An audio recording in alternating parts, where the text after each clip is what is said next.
Hi guys, naglalakad na lang po kami ngayon. Yung mga motor po namin binatak na. Oy, excuse me, hindi binatak yung sa akin. Nawala na ho yung mga motor namin. Kinuha na po. Naglalakad na lang ho kami ngayon. Naglalakad na lang kami ngayon guys. Wala na kami mga motor. Pinagkukuha na ng may-ari. Tibay no. Wala. Ganito lang talaga mangyayari sa buhay namin guys. Naglalakad na lang kami.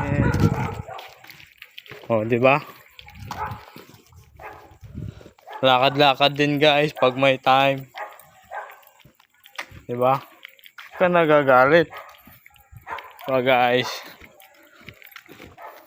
Di ba kinuha ng tita ko yung motor? Ha. Ibebenta ko ngayon yung bahay.